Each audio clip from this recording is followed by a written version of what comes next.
Hola a todos, aquí les comparto un spoiler, capítulo número 5 de Hidden Agenda. Me puedo quedar a dormir a tu casa basados en el libro. ¿Qué pasaría si 10 personas vinieran a dormir aquí? Tendrías que dormir en el vestíbulo. Hiranai proporcionó una razón innecesaria, temerosa de que la otra persona pudiera malinterpretar sus sentimientos en ese momento. No será hasta ese punto. Solo permito que las personas cercanas a mí se queden a dormir aquí, respondió Syntax suavemente, calmando el estado de ánimo de Hiranai, especialmente con su voz suave que derritió el corazón del oyente. A pesar de eso, la alta figura no pudo evitar sentir celos, aunque sabía que Syntax era una persona amable que empatizaba y ayudaba incluso a los cerdos, perros y gallinas en apuros. Que alguien más se quedara en la habitación era demasiado. Bueno, si un día pido dormir aquí también, ¿lo permitirás?, preguntó Hiranai desafiante. Sí, fue una respuesta corta y casual de Syntax, pero el oyente se quedó desconcertado.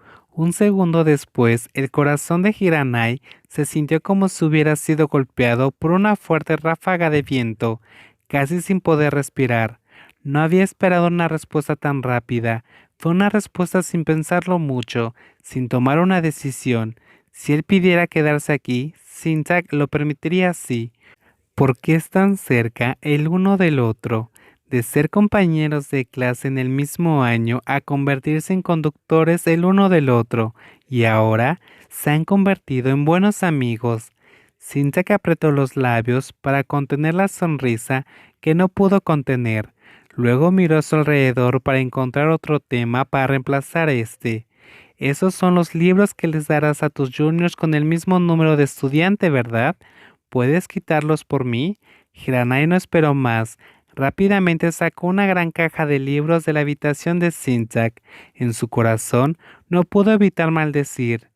La primera vez que entro en la habitación de alguien y me atacan, tengo que salir corriendo casi con el rabo entre las piernas. Después de regresar a buscar otra caja de libros, Hiranai también acompañó a la persona a su lado al departamento. Hoy cada uno de ellos tenía una clase a las 9. Después de almorzar juntos en la cantina, se separaron y planearon volver a encontrarse al mediodía frente al edificio de aulas porque Syntax tenía una cita con su subalterno, Pokchat, con el mismo número de estudiante.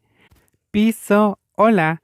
Una voz vino desde atrás, haciendo que tanto el dueño de ese nombre como la persona sentada a su lado se dieran la vuelta y miraran. Pokchak, el estudiante de segundo año de Syntax, también era conocido por su apariencia atractiva, rostro inocente y ojos claros. Pokchak levantó la mano para saludar a su mayor con el mismo número de estudiante y Hiranai. El Departamento de Ciencias Políticas tenía tradiciones que se habían mantenido durante generaciones, donde los jóvenes siempre respetaban a sus mayores.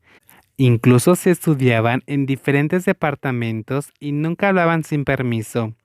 ¿Has estado esperando por mucho tiempo? Lo siento, el profesor acaba de despedir a la clase. Syntax negó con la cabeza y se puso de pie cuando sus subalternos con el mismo número de estudiantes se acercaron. Hiranai miró a los dos hermanos con el mismo número de estudiante y se parecían mucho. Altos pero delgados, todos se parecían entre sí, solo el mayor era un poco más rubio. ¿Vamos a buscar los libros? Entonces, ¿Puck vendrá aquí en auto? Entonces, ¿cómo traerá los libros? Conduciremos hasta aquí. Déjame llevarlos a tu casa. ¿Tu casa? Puck también tiene un hermano. Como eran estudiantes bastante cercanos con el mismo número, Syntax sabía que su segundo año de secundaria era hijo único. Sus padres se habían mudado al extranjero por trabajo, dejándolo en Tailandia.